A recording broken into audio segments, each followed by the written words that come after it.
Today we are going to start our sixth factor. If you remember, all five topics or factors have been already discussed in our last lectures, and the last topic was Lewis acid, presence of Lewis acid. But today we are going to start our sixth factor. This sixth factor is very important. Important is like if you solve a good book like F.S. Chauhan or some Pandey and some other book, you will feel that some questions has no correct answer. You can feel you are solving the question and your answer is not matching with any option. So in that case, you have to think something is missing.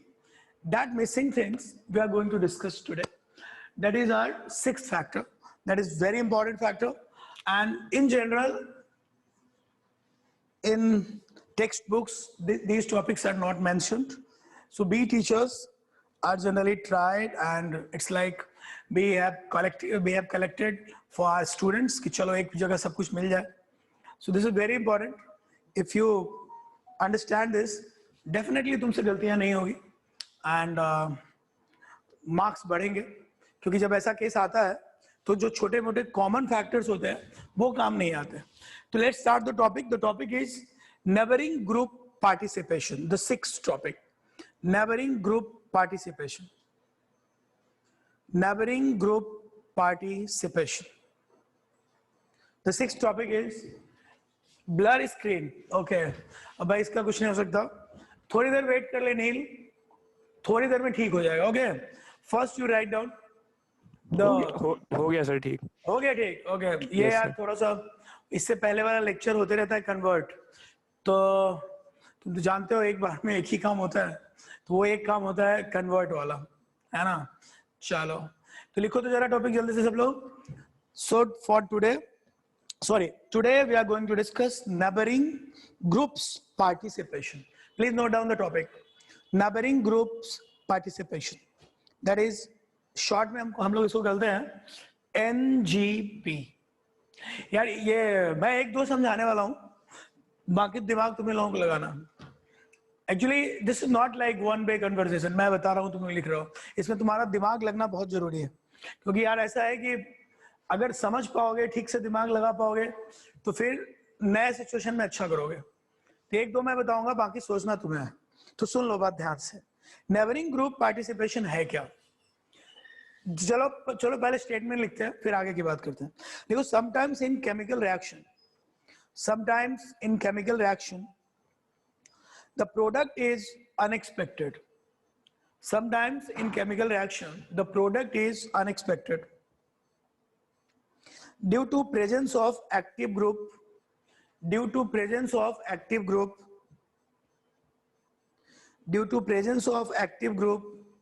in vicinity of reaction site. Due to presence of active group in vicinity of reaction site. Reaction site से हमारा मतलब है SITE. ध्यान से, reaction site मतलब ये हुआ कि हमारा कोई केमिकल रिएक्शन है, उसमें जो हमारा रिएक्टेंट है, उस रिएक्टेंट के पास कोई एक्टिव ग्रुप होना चाहिए. उस एक्टिव ग्रुप के प्रेजेंस से ये होगा कि जो मेरा रिएक्शन होने वाला है, उस रिएक्शन में कुछ तो अजीब होगा, कुछ तो अलग होगा. उसकी स्पीड एक कॉमन रिएक्शन से ज्यादा होगी, अलग होगी, और उससे रिएक्शन रेट पे असर पड़ेगा, उसके प्रोडक्ट पे असर पड़ेगा, और जो प्रोडक्ट हम बिल्कुल सोच नहीं सकते वो प्रोडक्ट हमारे सामने आएगा. लेकिन उसके लिए एक चीज इंपॉर्टेंट है कि हमारे रिएक्टेंट में पहले से वो कोई ना कोई ऐसी एक्टिव ग्रुप होना चाहिए, कोई ना कोई ऐसा एक्टिव कुछ होना चाहिए जो अलग बना दे हमारे रिएक्टेंट को. ठीक है, तो एक एग्जांपल से देखो, मैं ऐसे करके कई एग्जांपल बताने वाला हूं. तो ये तुम्हारे सामने फर्स्ट एग्जांपल आज डिस्कस करने जा रहे हैं हम लोग. तो ये जो है हमारा, ये है example number 1. Check it out. This is our compound. अगर तुम कंपाउंड को ध्यान से देखो तो ये अपना कॉमन ये इपॉक्साइड है, और इसके जस्ट पास एक कार्बन है, कार्बन के ऊपर Cl लगा है. ये स्टार मैंने जानबूझ के लगाया है.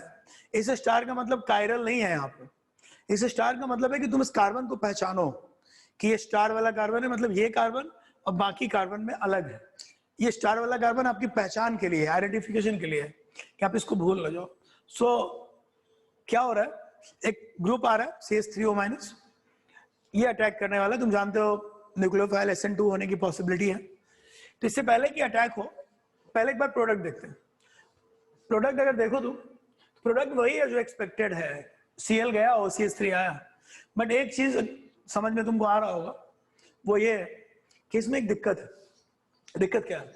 दिक्कत ये है कि स्टार वाला जिसके साथ Cl लगा था, वो स्टार वाला कार्बन वहां ना आके यहाँ चला है, और OCH3 को यहाँ लगना चाहिए था, वो OCH3 यहाँ नहीं लगा है, बल्कि इस कार्बन से ना लग के वो यहाँ वाले कार्बन से लगा है, और ये कार्बन ये वाला है। मतलब लगना चाहिए था यहाँ, लेकिन ये खुद ये कार्बन यहाँ दिखाई नहीं दे रहा है। तो ये बड़ा गड़बड़ है। Cl वाला कार्बन के साथ OCH3 फाइनली नहीं लग रहा है। ठीक है, ये है इसका कैच। तो कई बार ऐसे क्वेश्चन देख के लोगों को लगता है ये क्या है, बट इसकी अपने लॉजिक से अपनी कहानी है, और ये भी हमें सीखना है। सब्स्टिट्यूशन खत्म होने का मतलब है हर टाइप की चीज का खत्म होना।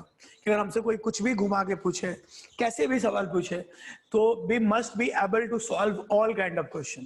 That is our motto, that is our main concern about it. So let's see the, so this is our compound. अब इसकी मैकेनिज्म मैं तुम्हें बता रहा हूँ। देखो मैकेनिज्म कुछ ऐसी है कि यहाँ पे अपना मेन ग्रुप था। इससे पहले कि वो CH3- अटैक करे, एक बार जरा प्लस माइनस का हिसाब लगा दे, तो यहाँ पर भी प्लस होगा, यहाँ पर भी माइनस होगा, यहाँ पे प्लस होगा, और नो डाउट यहाँ भी प्लस होगा, क्योंकि सीधी सी बात है इसके साथ लगा है O के साथ। तो एक बात बताओ तुम लोग सोच के, ये 3 प्लस है तुम्हारे पास, एक ये, एक ये, एक ये। इन तीनों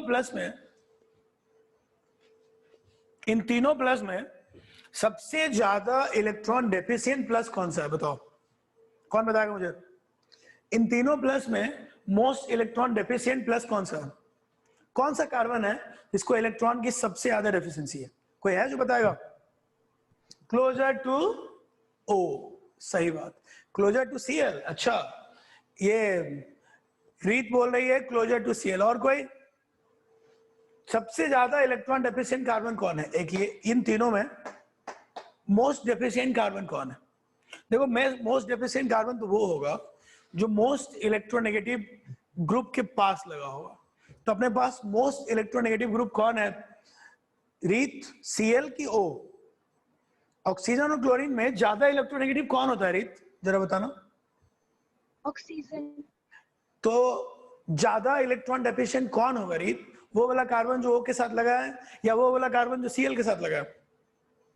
जो O के साथ O के साथ लगा है। तो फिर तुम Cl के पास वाला क्यों बोल रही हो? मैंने पूछा मोस्ट इलेक्ट्रॉन डेफिशिएंट कौन होगा। अब लौटते हैं रूल पे।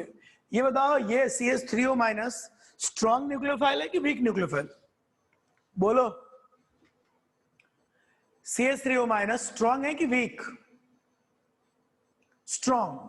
तो अगर ये स्ट्रॉन्ग है तो याद करो SN2 पढ़ाते वक्त मैंने क्या समझाया था कि स्ट्रॉन्ग न्यूक्लियोफाइल का एक ही काम होता है, इसकी रिएक्टिविटी अगर बढ़ानी हो तो ऐसे लोगों को उठा के लाओ जिनमें इलेक्ट्रॉन की डेफिशिएंसी हो। ये उसी पे अटैक करता है जो इलेक्ट्रॉन डेफिशिएंट होता है, और सबसे ज्यादा इलेक्ट्रॉन डेफिशिएंट यहाँ पे वो कार्बन है जो O के साथ लगा हुआ है। क्लियर? सो अटैक अगर इसको अटैक करना है तो ये अटैक इसी पे करेगा। अब तुम कहोगे सर लिविंग ग्रुप तो इधर है।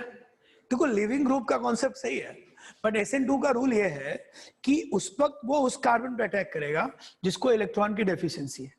तो तुम कहोगे कि सर तो फिर Cl का क्या होगा? देखो Cl भी बाहर जाएगा, क्योंकि अटैकिंग ग्रुप यहाँ आएगा तो Cl का बाहर जाना भी फिक्स है, क्योंकि जैसे ही कोई न्यूक्लियोफाइल सिस्टम में आएगा Cl रिएक्टिव हो जाएगा।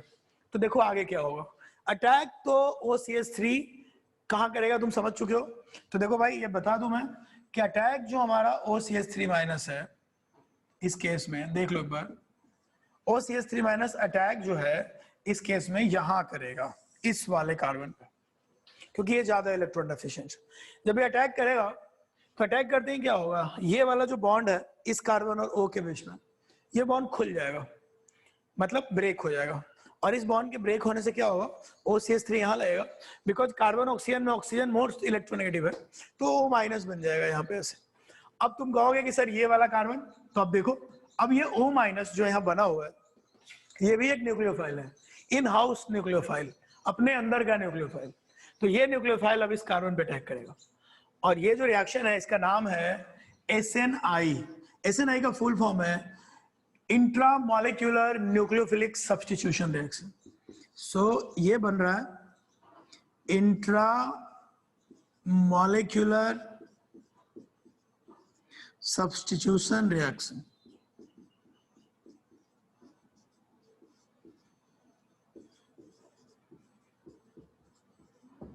लिख लो, intramolecular substitution reaction, intramolecular substitution reaction लिख लो।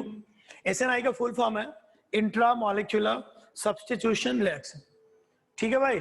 तो ये इंट्रामोलिक्यूलर होगा, O माइनस Cl पे अटैक करेगा, तो जब ये O इस पे अटैक करेगा तो Cl जा चुका होगा और फिर ये बनेगा। सो ये हमारा फाइनल कंपाउंड है।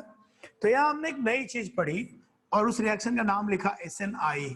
SNI होने का एक बड़ा कारण है कि जब कोई नेबरिंग ग्रुप उसके पास पहले से होगा O जैसा, तो हो सकता है कि बाहर वाला अटैकिंग ग्रुप कहीं और अटैक करे और हमारा जो इन हाउस अटैकिंग ग्रुप है वो उस जगह पे अटैक करे जिसको हम यहाँ के लिए सोच रहे थे। तो देखा जाए तो फाइनल प्रोडक्ट सेम ही है, बट कार्बन बदल गए। हम जिस कार्बन पे एक्सपेक्ट कर रहे थे उस कार्बन पे नहीं लगा, बल्कि ये जो OCH3 हम लेके आए थे बाहर वाला, वो कहीं और लगा। सो बहुत केयरफुल होकर देखो जरा इस रिएक्शन को, और तब तुम्हें ये बात समझ में आएगी। चेक आउट, कोई दिक्कत हो तो बोलो।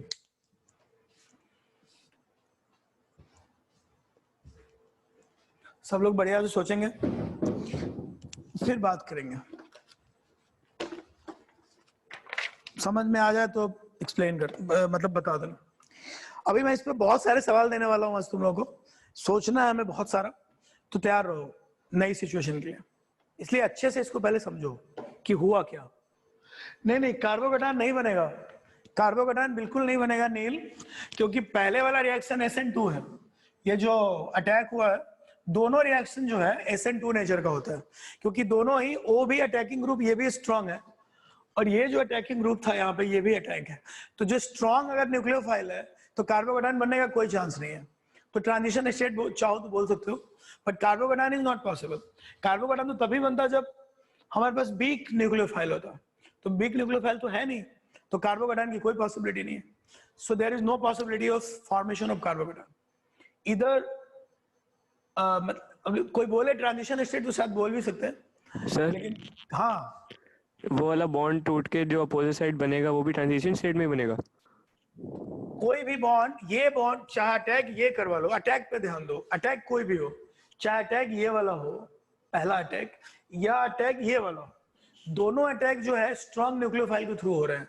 तो जब भी स्ट्रॉन्ग न्यूक्लियोफाइल के थ्रू अटैक होते हैं तो उनका नेचर SN2 होता है। तो SN2 होता है तो कार्बोकैटायन का चांस ही नहीं है, ठीक है। Yes sir. कार्बोकैटायन नहीं बनेगा।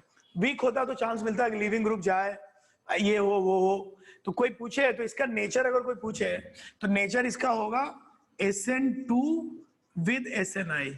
SNI तो है ही, कोई पूछे तो इसका नेचर होगा SN2 विद SNI। तो जब कोई तुमसे बोलेगा कि नेचर SN2 है तो बात ही खत्म हो गई, ठीक है। SN2 विद SNI का नेचर है, तो ऐसे नेचर में कार्बोकैटायन बनने का कोई चांस नहीं है, ठीक है। चलो भाई, तो मैं इसको मिटा रहा हूं, ये ब्लू कलर बड़ा परेशान कर रहा है यार।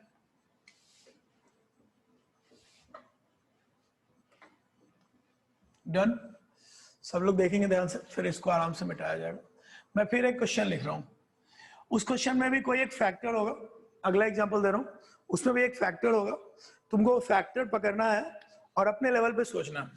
सो मैं दे रहा हूं एग्जांपल नंबर 2, एक हो गया। एग्जांपल नंबर 2 देखो, इस बार कंपाउंड ध्यान से देखो, CH3CH2, सल्फर बीच में है, सल्फर के बाद CH2 फिर से है, और यहाँ पे एक Br, देख लो एक बार रिएजेंट ध्यान से। और इस बार हम अटैक करने के लिए जिसको बुला रहे हैं वो है एकदम वाटर। वाटर जब अटैक करता है तो इसको तुम सॉल्वोलिसिस बोल सकते हो, हाइड्रोलिसिस बोल सकते हो, कि वाटर अपने आप में सॉल्वेंट भी है। जिस केस में सॉल्वेंट खुद ही न्यूक्लियोफाइल हो, बेस हो, उस केस को हम सॉल्वोलिसिस बोलते हैं या हाइड्रोलिसिस बोलते हैं। अगर वाटर का प्रेजेंस है तो you can call it hydrolysis, क्योंकि वाटर खुद ही यहाँ सॉल्वेंट भी है और अटैकिंग ग्रुप भी है। तो चलो दिमाग लगाओ और इसका प्रोडक्ट लिखने की कोशिश करो। मैं इसको पहचानने में दिक्कत ना हो इसलिए इसको मैं कार्बन 14 लिख देता हूँ ताकि तुम याद रखो। पहले तो ये देखो कि इसमें कुछ है स्पेशल चीज जो इसके थोड़ा सा अलग बने। इसके सारे पॉसिबल स्ट्रक्चर लिखो, सारे पॉसिबल मतलब प्रोडक्ट लिखने की कोशिश करो। पॉसिबल, सारे पॉसिबल प्रोडक्ट कौन से होंगे, अच्छे से सोचो, दिमाग लगाओ, फिर लिखो।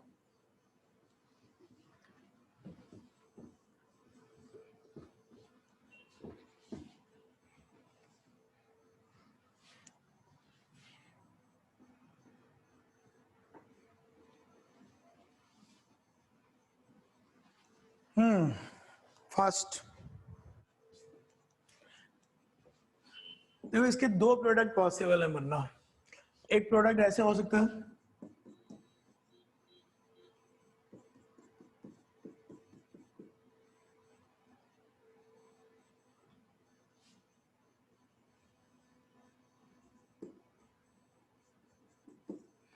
चौदह यहां OH यहाँ, ये पहला प्रोडक्ट हो सकता है। दूसरा प्रोडक्ट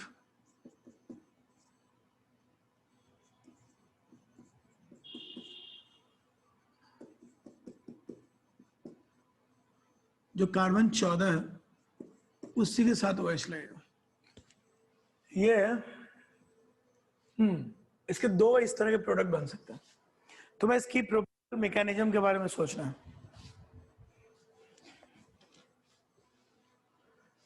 देखो इस बार का जो मेन चक्कर है, Br तो है लिविंग ग्रुप, बट इस बार प्रॉब्लम है कि इस बार कंपाउंड में खुद ही सल्फर है और वाटर जो है वो अच्छा न्यूक्लियोफाइल नहीं है। अगर वाटर अच्छा न्यूक्लियोफाइल नहीं है तो इससे पहले कि वाटर अटैक करे, इस अच्छा लिविंग ग्रुप Br है तो अच्छे लिविंग ग्रुप के कारण अंदर बैठा जो ये है यही इस पे अटैक कर देगा, क्योंकि सल्फर के अंदर लोन पेयर देने की कैपेसिटी H2O से ज्यादा है। याद होगा तुम्हें, सेम लॉजिक जैसे I- अच्छा न्यूक्लियोफाइल होता है Br- से, Br- अच्छा न्यूक्लियोफाइल होता है Cl- से। सिमिलरली सल्फर वाला जो होगा न्यूक्लियोफाइल वो अच्छा न्यूक्लियोफाइल होगा ऑक्सीजन- से। ठीक है, तो हमें क्या करना चाहिए, बोर्ड पे देखो एक बार। करना ये चाहिए कि ये जो सल्फर है ये बीच में हमारा, इस सल्फर के थ्रू हमें अटैक कर देना चाहिए इसके ऊपर। तो जरा देखो इसकी मैकेनिज्म। मैकेनिज्म यह है कि तुम इसको ऐसे लो और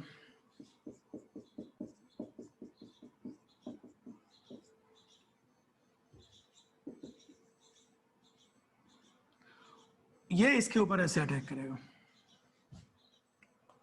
ठीक है, जब ये इसके ऊपर अटैक करेगा तो क्या होगा जरा देखो। अटैक करेगा तो जरा देखो सिचुएशन क्या बनने वाली है। देखो ये तो है ही एक तरफ से लगा हुआ है, तो प्रोडक्ट कुछ ऐसा होगा, CH3 CH2, यहाँ पे सल्फर होगा। सल्फर इसके साथ मिलकर ऐसा कुछ ग्रुप बनाने की कोशिश करेगा जिसमें एक तरफ तो CH2 लगे होंगे इसके साथ, देख लो एक बार, क्योंकि ये इसके साथ लगा हुआ है, तो ऐसा भी सीन बनेगा कि सल्फर आ जाएगा बीच में। ठीक है, तो ये CH2 जो है ये सल्फर, तो ये एक तरफ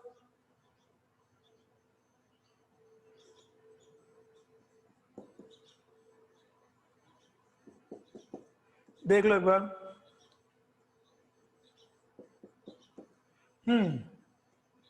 कुछ ऐसा बनेगा। ऐसा बनेगा तो सल्फर के ऊपर प्लस साइन भी आएगा। सल्फर के ऊपर प्लस साइन क्यों आएगा तुम जानते हो, सल्फर 3 बॉन्ड नहीं बना सकता, नॉर्मल सल्फर 2 ही बॉन्ड बनाता है। एक्साइटेड स्टेट में लाएंगे तो 4 बनाएगा। सल्फर की ऑक्सीडेशन स्टेट याद करो, 2 4 6, 3 नहीं होता, 3 लगाने का मतलब इसके ऊपर प्लस आ जाएगा। तो सल्फर यहाँ इस तरह का एक बनाएगा। अब तुम देखो इसमें बहुत स्ट्रेन है और ये कंपाउंड बहुत देर तक ऐसे रह नहीं सकता। तो अब क्या है, अब तुम्हारा न्यूक्लियोफाइल जो पहले मौजूद है वाटर, वो अटैक करेगा। वाटर के पास 2 चॉइस है अटैक करने का, दोनों चॉइस को गौर से देखो तो तुम्हें एक बात समझ में आएगी। वाटर के पास H चॉइस है बिकॉज ये इलेक्ट्रोनेगेटिव एलिमेंट है और इन दोनों के ऊपर पार्शियल पॉजिटिव चार्ज होंगे। तो वाटर के पास दो चॉइस है, या तो ये water, we have two choices, देख लो, या तो ये वाटर इस कार्बन पे अटैक करे या तो ये वाटर इस कार्बन पे अटैक करे। एक बार हम लोग उस स्टार वाले को भूल गए। स्टार वाला कौन था यहाँ पे? ये था। तो अभी वो कहाँ गया अपना स्टार वाला? सल्फर के साथ ये अपना स्टार वाला है ना। ओके, अटैक हमने स्टार वाले पे नहीं करवाया, मतलब 14 ये था 14। देख लो भाई ताकि तुम्हें कोई कंफ्यूजन कल ना हो। Check out. सो ये 14 वाला एक कार्बन वाला। अब H2O के पास दो चॉइस है, देख लो यार। अगर हमारा H2O, दो चॉइस बन रहा है, अगर मेरा H2O इस कार्बन पे अटैक करता है तो क्या होगा, और अगर H2O इस कार्बन पे अटैक करता है तो क्या होगा। जरा सोचो, अगर H2O इस कार्बन पे अटैक करता है तो 14 वाले कार्बन के साथ OH लगेगा, यानी ये वाला प्रोडक्ट बनेगा। मान लो ये मेरा A है और ये मेरा B है, तो अगर H2O ने इस 14 वाले कार्बन पे अटैक किया तो जो प्रोडक्ट बनने वाला है वो होगा B, और अगर इसी H2O ने इस CH2 पे अटैक किया, ठीक है, तो मेरा प्रोडक्ट बनेगा A। सबको समझ में आ रहा है? सो एक बार प्रोडक्ट बनेगा B और एक प्रोडक्ट बनेगा A। A कब बनेगा बताओ? A बनेगा जब वाटर को इस कार्बन पे अटैक कराएंगे, और B कब बनेगा? जब वाटर को इस कार्बन पे अटैक कराएंगे, 14 वाला। सो देख लो एक बार, तुम्हारे समझ में आ जाएगा पूरी कहानी। तो एक बार A प्रोडक्ट मतलब ये वाला, B प्रोडक्ट मतलब ये वाला। B वाला जब 14 कार्बन 14 के साथ OH लग रहा है तो उसके लिए हमें H2O को इस पे अटैक करना होगा, और A वाला मतलब इस कार्बन पे अटैक करना होगा। और तुम तो जानते हो कि इस अटैक के बाद क्या होगा, जब ये अटैक होगा तो ये वाला बॉन्ड खुल जाएगा, ये वाला बॉन्ड खुल जाएगा, इसका प्लस साइन चला जाएगा, और नॉर्मली जैसे कॉमन कंपाउंड बनते हैं वैसे ये दोनों बन जाएंगे। सबको क्लियर? ये एक अनस्टेबल कंपाउंड है, तो जब H2O यहाँ अटैक करेगा ऐसे, तो बाद में क्या होगा, H2O अटैक करेगा, OH रह जाएगा, H बाहर चला जाएगा, और ये वाला बॉन्ड खुल जाएगा, ये नॉर्मल सल्फर हो जाएगा जैसे ये। तो ये वाला जो बॉन्ड है ये A बनेगा, मतलब ये बन जाएगा, और ये जो अटैक है ये B बनेगा, मतलब ये बन जाएगा। चेक करो एक बार, कोई दिक्कत है तो बोलो। इसका फैक्टर था सल्फर, सल्फर ने इसमें इंट्रामोलिकुलर करवाया। तो अगेन ये हमारा एग्जाम्पल है SNI का। SNI हमेशा होता है जब आपके पास खुद ही एक्टिव साइट्स होते हैं। अगर आपके कंपाउंड में खुद ही एक्टिव साइट्स है तो SNI होने के चांस। लिखिए इसको। सर सल्फर अटैक कैसे करेगा वहां पे? सल्फर तो बाउंड नहीं है चेन के अंदर। सल्फर अटैक नहीं कर रहा है भाई, अटैक वाटर कर रहा है। नहीं, SNI के अंदर। हाँ, SNI में तो सल्फर करेगा ना, क्या दिक्कत है? इसके बाद लोन पेयर भी तो है। अटैक इसलिए करेगा कि इसके बाद लोन पेयर है। H2O अटैक करता है कि नहीं करता? H2O में भी तो बोल सकते हो क्यों अटैक करेगा सर, इसकी वैलेंसी तो सेटिस्फाइड है। वैसे ही सल्फर दो बॉन्ड ही तो बना रहा है, H2S भी तो अटैक करता है। तो सल्फर दो बॉन्ड बना रहा है but lone pair is there, attack lone pair के थ्रू होता है, तो अटैक क्यों नहीं करेगा? जितने न्यूक्लियोफाइल होते हैं सबके पास नेगेटिव चार्ज थोड़ा ना होता है, लोन पेयर के कारण अटैक तो कर नहीं सकता। सर H2O और H2S तो फ्री हैं, वो तो मूव कर सकते हैं, मूव करके वहां तक जा सकते हैं जहाँ पे अटैक करना है। यहाँ पे तो सल्फर बाउंड नहीं है चेन के अंदर, तो वो पहुंचेगा कैसे वहां तक इलेक्ट्रॉन? ये मूव और बॉन्ड जैसा कुछ नहीं होता। H2O भी बॉन्ड नहीं है अपने दो हाइड्रोजन बॉन्ड के साथ, बट अटैक करता है ना। तुम्हें तकलीफ इस बात की है कि कार्बन से बॉन्ड बना रहा है, और H2O दो हाइड्रोजन। सुनो मेरी बात तो सुनो, इससे कोई फर्क नहीं पड़ता कि वो इस कंपाउंड में है। इंपॉर्टेंट ये है कि इसके पास लोन पेयर है, राइट? हाँ, ये है कि आगे चल के जब 3 बॉन्ड बनाएगा तो दिक्कत होगी, तो वो उसके लिए वाटर फिर अटैक करेगा, बट एक बार तो अटैक करेगा ही। इससे पहले वाले केस में भी तो ऑक्सीजन ने अटैक किया था, तब तुमने कुछ नहीं कहा था। वो फिर भी थोड़ा मूवेबल लग रहा था कि अच्छा, O माइनस बन गया था। इससे कोई मतलब नहीं होता कि बॉन्डेड है क्या है। बॉन्डेड की बात करोगे तो H2O भी तो H के साथ तो बॉन्ड है ही, और ये बॉन्ड इसने तोड़ा नहीं। अटैक करने में दिक्कत क्या है? देखो इसके दोनों बॉन्ड एज यूजुअल है, इसने अपने कोई बॉन्ड नहीं तोड़े, अपने दोनों बॉन्ड ये बना के रखा हुआ है, इसने सीधा इस पे अटैक किया है। लेकिन अपने जो पहले वाले बॉन्ड थे उसको तोड़ा थोड़े ना है, ये बॉन्ड भी है, ये बॉन्ड भी है, एक नया बॉन्ड भी बनाने की कोशिश की है, बिकॉज उसके पास लोन पेयर है। जितने भी दुनिया में न्यूट्रल मॉलिक्यूल होते हैं उनके पास ऑलरेडी पहले से 2 बॉन्ड होता है, बट वो अटैक तो करते हैं ना, और अपना बॉन्ड बाद में टूटता है अगर जरूरत पड़ती है तो। वैसे ही इसके पास भले ही 2 बॉन्ड है, इसने अटैक तो करेगा ही क्योंकि इसके पास लोन पेयर है। न्यूक्लियोफाइल की पहचान होती है, उसके पास या तो लोन पेयर हो या तो नेगेटिव चार्ज हो, या कई बार डबल बॉन्ड के थ्रू भी होता है। अगर आपके पास पाई इलेक्ट्रॉन है, अगर आपके पास लोन पेयर है, अगर आपके पास नेगेटिव चार्ज है, even though you are completely filled, even though your octet is filled, doesn't matter, अगर आसपास कोई इलेक्ट्रॉन डेफिशिएंट होगा तो वो अटैक करेगा। This is called SNI। इसलिए हम यहाँ पढ़ रहे हैं आज इंट्रामोलिकुलर न्यूक्लियोफिलिक सब्स्टिट्यूशन।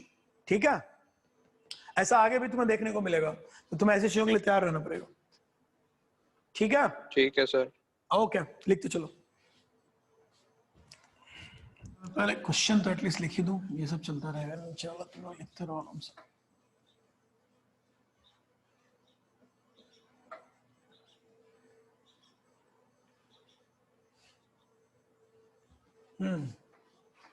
अब लेते हैं एग्जांपल नंबर 3।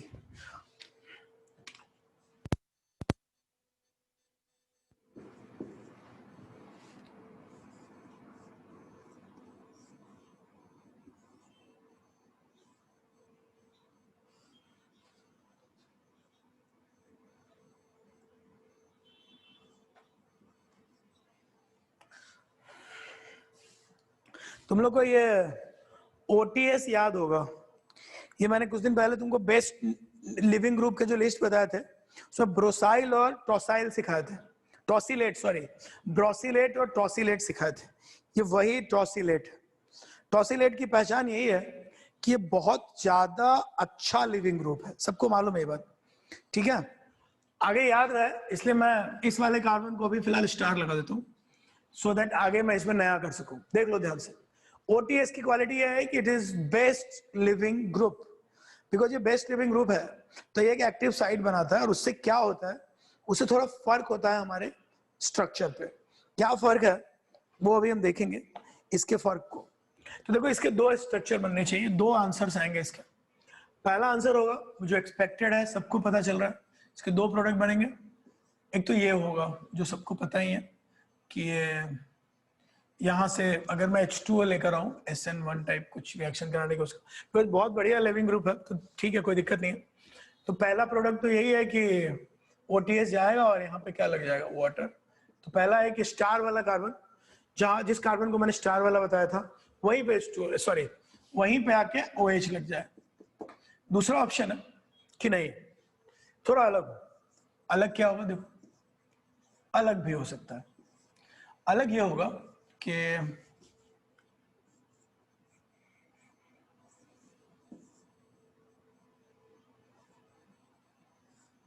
स्टार वाला कार्बन अपना पीछे हो जाए और OH दूसरे वाले कार्बन के साथ आके लग जाए,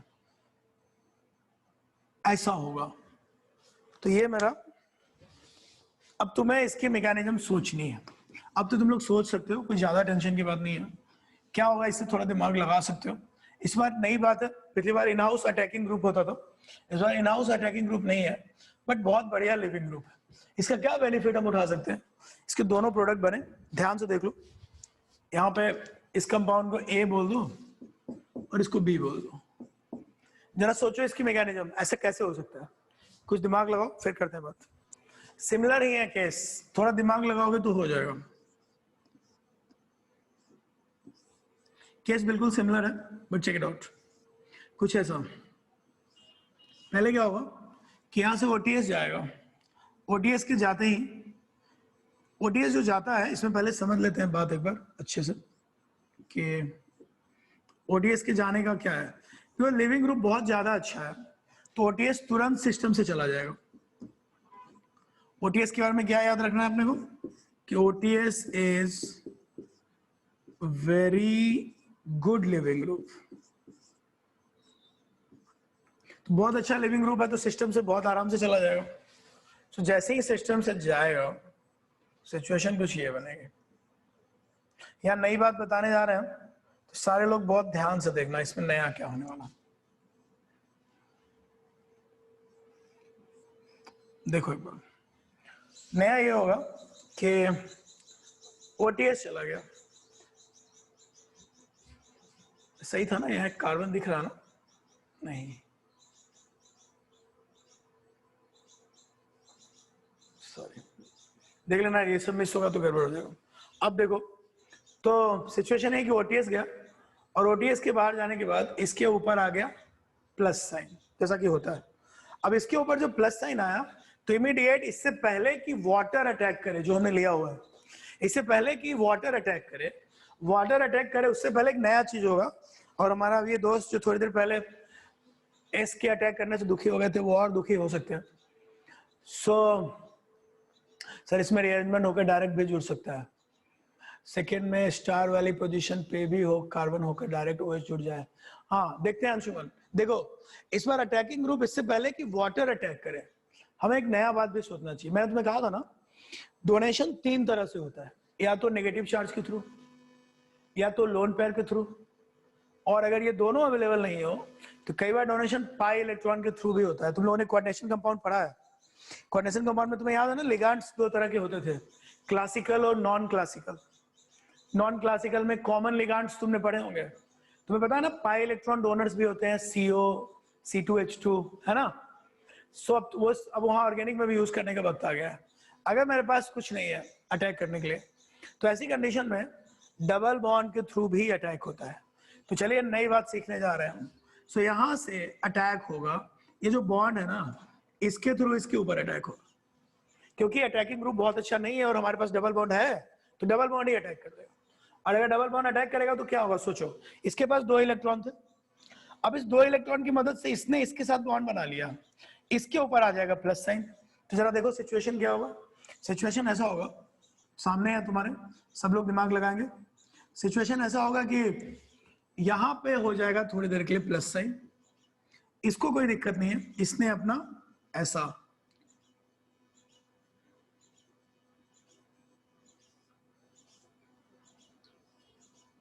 कुछ बना लिया। सिचुएशन देखो एक बार, ये एक साइक्लिक स्ट्रक्चर बन जा रहा है। तो थोड़ी देर के लिए देखो, इसका प्लस आ गया, इसका ये बचा रह गया। Getting my point? तो कार्बन के पोजीशन देख लो, ऐसे स्ट्रक्चर बहुत देर नहीं रहते, क्योंकि एक तो ये 3 है, 3 मेंबर्ड रिंग हाईली अनस्टेबल होते हैं, तो ये बन तो जाएगा थोड़ी देर के लिए, बट इस 3 मेंबर रिंग की प्रॉब्लम ये है कि 3 मेंबर रिंग बहुत ज्यादा अनस्टेबल होता है।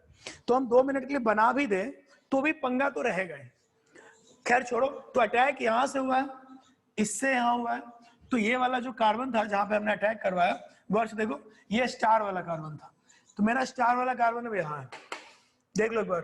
अब रेजोनेंस चलेगा, ये प्लस साइन यहाँ तुम्हें दिख रहा है, पर तुम अच्छे से जानते हो कि ये double bond single bond plus sign, तो ये प्लस साइन उतना अनस्टेबल नहीं है, टेक इट आउट, ये प्लस साइन उतना अनस्टेबल नहीं है। सॉरी, ये स्टार बना रहा था मैं यहाँ पे, ये मेरा स्टार है ये वाला, ताकि मैं तुम्हें याद है कि कौन सा कार्बन।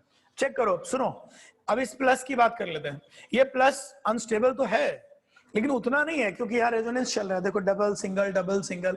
तो अब क्या है, इसकी परेशानी तो है, लेकिन अभी भी इसकी परेशानी सॉर्ट आउट नहीं हुई है, क्योंकि ये 3 मेंबर्ड रिंग है, और 3 मेंबर्ड रिंग बहुत स्टेबल नहीं होता है। तो जब बहुत स्टेबल नहीं होगा तो इसको स्टेबलाइज, ये बहुत अनस्टेबल होगा।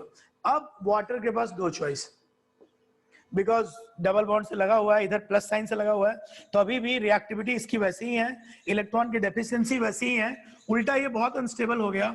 अनस्टेबल इसलिए हो गया क्योंकि ये 3 मेंबर्ड रिंग है। तो वाटर के पास 2 चॉइस है, या तो ये मेरा वाटर इस पे अटैक करे, या तो ये मेरा वाटर इस पे अटैक करे। अगर ये मेरा वाटर इस पे अटैक करता है तो मेरा प्रोडक्ट बनेगा B, और अगर मेरा वाटर इस पे अटैक करता है तो मेरा प्रोडक्ट बनेगा A। बाद में ये बॉन्ड वैसे ही खुल जाएगा, सब कुछ नॉर्मल हो जाएगा जैसा था, बट नॉर्मली जैसे ही ये बनेगा ये खुलेगा, फिर इसकी टेंशन ही नहीं होगा, ये बॉन्ड अपने आप टूट जाएगा, ये बॉन्ड टूटेगा, फिर प्लस साइन रहेगा, यहाँ डबल बॉन्ड भी बन जाएगा, सब कुछ पहले जैसा हो जाएगा।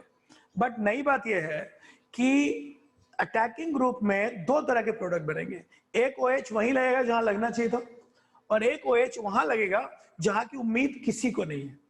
सो चेक कर लो एक बार, आराम से देखो, कोई जल्दबाजी नहीं है, इत्मीनान से देखो, अगर दिक्कत हो रही तो बताओ। ये देख लो, 2 तरफ से अटैक हो रहा है। H2O के पास 2 चॉइस है।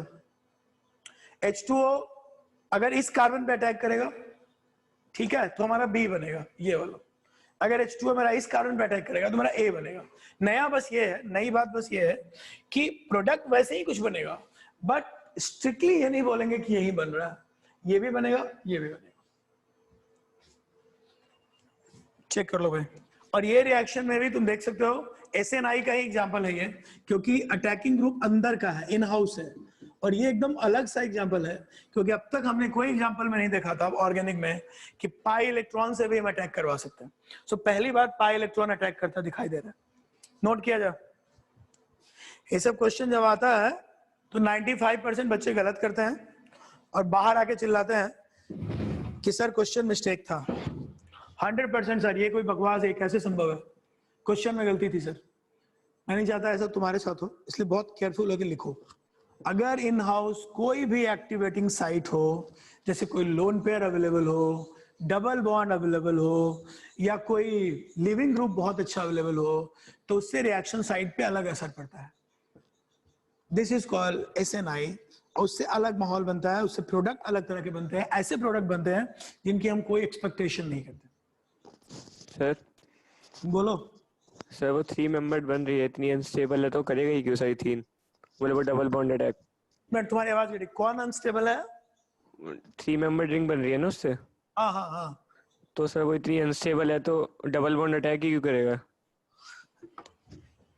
अभी अटैक डबल बॉन्ड ने कहा किया, यहाँ इसके पास अब डायरेक्ट डबल बॉन्ड नहीं, अभी ये डबल बॉन्ड बिजी है अपने स्टेप देखो ये इसके पास। हाँ बता रहा हूँ, ये जो प्लस साइन है ना, इन तीनों में इंटरनल रेजोनेंस चल रहा है, तो डबल बॉन्ड अभी फ्री नहीं है कि फिर से यहाँ अटैक कर दे। वैसे भी डायरेक्ट ऑप्शन में नहीं है ये, इसको बॉन्ड तोड़ के अटैक करना होगा। वो वाला नहीं, सबसे पहले वाला। पिछली बार आगे था, पास में था, इसलिए अटैक हुआ था। अभी यहाँ से अटैक होगा, और उससे अटैक करे उससे पहले इसके पास एक प्लस साइन भी है जिसको स्टेबलाइज करने में ये लोग लगे हुए हैं। तो अभी इनकी रिएक्टिविटी कम हो गई है बिकॉज ऑफ दिस, क्योंकि इनके बीच में बहुत बढ़िया रेजोनेंस चल पड़ा है। So we need external reagent, और वाटर को मौका मिल गया, ठीक है, क्योंकि अभी ये जो इन तीनों का जो रेजोनेंस है वो चल रहा है, तो इस चक्कर में वाटर को मौका मिल गया। नहीं तो अगर कोई होता तो सही बात है, फिर से अटैक करवा लेते। बट ये जरूर ध्यान देना पड़ता है कि अटैक, ये प्लस साइन यहाँ भी बना हुआ है, उसे भी हमें स्टेबलाइज करना होगा थोड़ी देर के लिए। तो ये लोग उसमें लगे हुए हैं, स्टेबिलिटी चल रही है इनकी, रेजोनेंस स्ट्रांग चल रहा है, इस दौरान वाटर इस पे अटैक कर देगा। फ्रीडम होता तो शायद वो भी होता।